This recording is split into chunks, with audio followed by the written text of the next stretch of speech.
Hi everyone, Bob Shaw here from Aspiration Images. Just got a quick video on art reproduction. Hope you enjoy it. Art reproduction is producing reproductions or prints from your two-dimensional artwork. You can only sell a piece of art once. Reproductions can be sold many times. Therefore, reproductions can significantly increase your income from your art.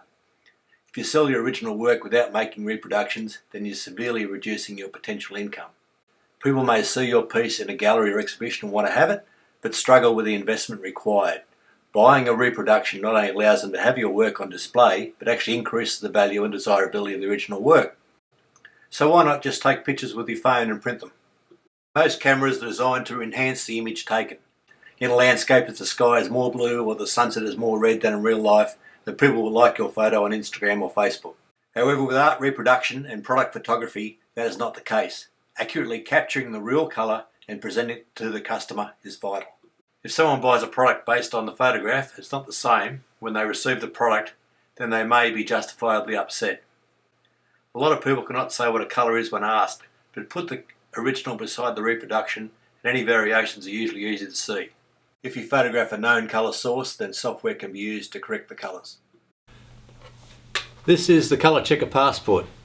There are lots of devices like this. Each of these little coloured swatches has a particular value, and that value can be read by the computer and compared with the image that was taken by the camera, and then the colour can be corrected to make the colours exactly match what they should be. So here I'm photographing the Colour Checker Passport. I'm going to crop in to fill the photograph, and we use the top row of the Colour Checker Passport and select one of those to neutralise the colour so that it is an even grey colour. Here we have the reproduction mode in the focus software, which allows us to make the colour calibration. So I'm going to select Edit to create a new colour calibration.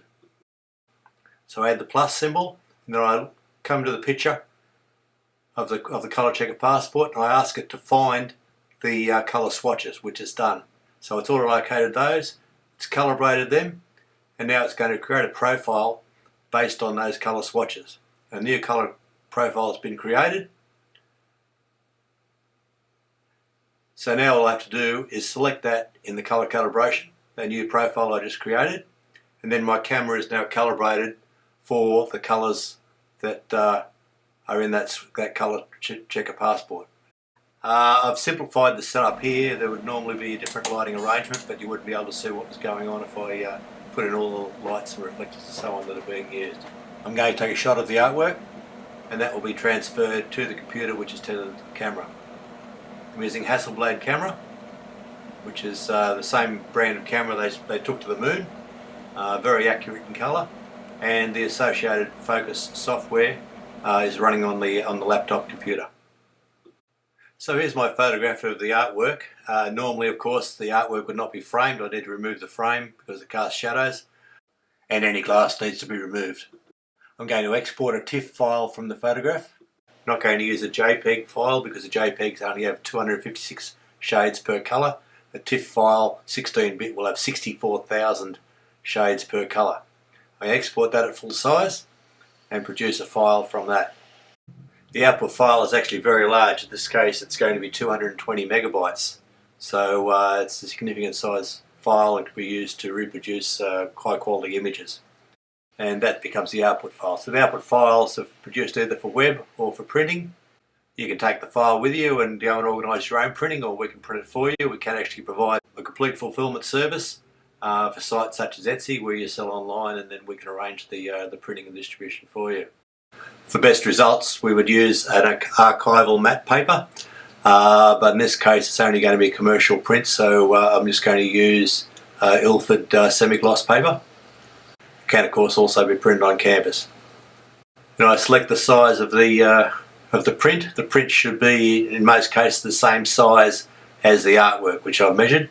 It can of course also be produced in other sizes. You can decide to make smaller prints. So in this case I'm producing a commercial grade print.